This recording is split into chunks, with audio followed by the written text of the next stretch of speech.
Good evening, YouTube. Hardball Crazy, come back to the video. Today I got three cards I want to show you, and I got in the mail recently. The last one I got in the mail yesterday. Um, sort of a theme is you hate, I buy. I'm buying some cards that the major, most of the people, the fan base don't like these players, uh, but I'm taking advantage of that. And my other thought is there's a little bit of maybe a little hobby crystal ball. So looking in the crystal ball of the hobby of the future.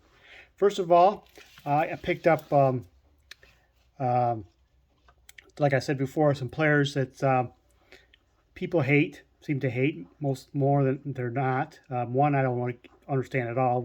One he's done it to himself some, but I think he's matured. But all I see is future Hall of Famers. Whenever I see them play, I see them play hard. I see that they're passionate about winning. They run out of ground balls. They take extra bases. They play great defense. They become leaders. Manny Machado is one of them. He's become kind of leader of the team. He's got an MVP season. Him and Goldschmidt is like the top two players in the National League. So I picked up a couple Manny Machado's harder to find rookie cards. This is a 2013 Topps factory set photo variation. I'm not sure what the print run of it is, but it's a little harder to find card of them.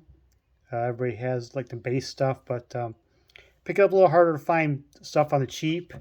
And here's his Topps Mini. I paid maybe like $10, a little over $10 a piece for each of these. I think great deal. The 2013 Mini was a online exclusive set. Limited print run. I don't know what the print run was. Much more limited than the actual base Topps cards. But people hate them. I see future Hall of Famer, so I'm picking up a little harder rookie cards on the cheap. Meaning Mr. Machado. The second one is the same person, same thing. People hate. I was looking for this card. Is Bryce Harper. I don't get the hate on him at all.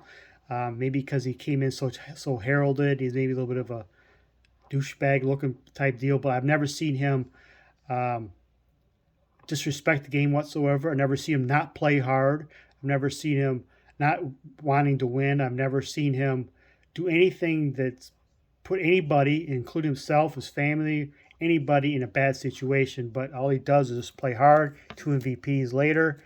And he totally won me over a lot last year when he got hit in the face by the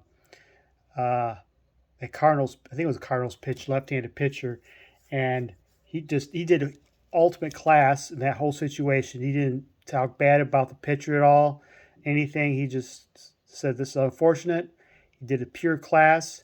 So with this 2013 mini Machado, I was looking for the 2012 mini of Bryce Harper, and I was looking for some looking around, and I saw this card offer for $75, best offer. I couldn't pass it up. That's this 2012 Topps Mini and a CSG slab. This is my first ever 10. There was one card that was sold for raw. They offered raw for $50, and so I usually don't pay premium on too much on graded stuff, but I'll pay a small premium. But I like this new CSG slabs. Look really nice. Then I kind of compared to the PSA. What PSA 10's been selling for on eBay, and they were going for $100 to $150 consistently. So I got this one close to half of a CSG slab, and CSG slabs are known to be strict from the get-go. So this 10 will go from 10 no matter what, if it goes to PSA to SGC or whatnot. I think this is going to be a 10 wherever you're going to put it. And I think this is a great buy. I didn't mind paying a little small premium for my first ever 10 in my collection. One thing I did notice that since it's a mini card, CSG slabs, minis, is a slightly smaller slab than the actual other ones. And this probably will be the same for all minis, and even if they do like a tobacco card or something, they kind of have a smaller slabs for smaller cards. Kellogg's, I guess, too, whatever. You you send it smaller, you'll probably get a smaller slab. The OCD people might not like it so much, but hey, I like it. Good looking slab, good looking card, great buy, I think. My first ever 10. I did never search for a 10 or anything, but just kind of fell in my lap and I took advantage of it. I think I cannot go wrong with this buy. And speaking of, I'm looking into the hobby crystal ball. I'm thinking, PSA just announced their new pricing and service, which I don't think is going to move the needle too much in the hobby.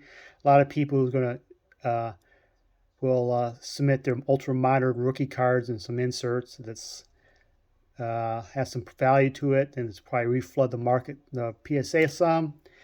But the most collectors who want to send their vintage stuff, their 90s stuff, some 2000 stuff, with the new price, they're not going to be able to. So they're just sit on it for a while. Or they can send over to SGC or CSG and have a better return, but a cheaper price. So it got me thinking. What's the two biggest advantages for people to send to PSA is set registry and higher resale value, right? And I guess the PCA, there's people, the OCD people want all the slabs one unifying company too, I guess. But the two biggest would be the set registry. They want to have the cards added to the PSA set registry, and they want cards to sell the highest resale value. The new pricing system, I think, does nothing for the people who for the set registry. They're not going to send their base 70s, 80s cards, 60 cards any more than before. With this new service, they're going to still sit on the price, those cards for the set registry. It's either they're going to, if this sits like that for much longer, I think this people are either going to forget about the set registries, and obviously there's no people adding to the set registries because a lot of set registries are a little lower end cards, even like the 89 Griffey, Fleer, and Donruss and Topps rookie cards, whatever it is, Hall of Fame rookie cards, the junk wax eras, the 80s and 90s, they're not super valuable. You're not going to send in a $20 Adrian Beltre, I don't know what the value is, raw card for a set registry and pay $50 for it, or whomever. I can't just say whatever, Keller's Beltran, or if he ever gets the Hall of Fame, his rookie cards are not that super expensive, so you pay as much for the card's value as much as the registry, the price itself. So I think for longer the cards are sitting out, and people are going to either ignore the registry, forget the registry, and say it's a bygone, that was fun. No new collectors are going to add to the registry, so the registry might be a little more moot, but it's still going to be there. And the other thing is, more and more cards are being sent out to CSG, SGC, even Beckett, I guess a little bit, that more and more cards will be sent out elsewhere. Beckett, I can see the next generation of collectors, they're not going to pay so much attention to the company itself, but just the number itself, because a PSA 9, CSG 9, Beckett 9, or a SGC 9, it's pretty negligible difference. People are just so loyal and so trained that the PSA is better one and has a higher resale value. That's what they are. But more and more people are going away from PSA because of the backlog, the pricing, bad customer experience, whatnot, whatever the reason. And every submission that goes elsewhere, it adds to the level of the playing field of resale value. That's why I believe the next generation collectors, they're not going to be so loyal to PSA, and unless that's what they're told to do, but they're still going to do what they want to do. And so I think in the future, they're just going to look at the number first, then look at or the card itself first, how it presents, then the number, whichever they look at first, then they'll look at the company itself third. And so I think that might be the next generation of how people deal with the slabs. PSA is going to be here for a while. I think longer. All four of them are viable, and all four are having enough submissions. I think that's what the future of the hobby is going to look like. Just my thoughts. I don't know. I could be totally wrong.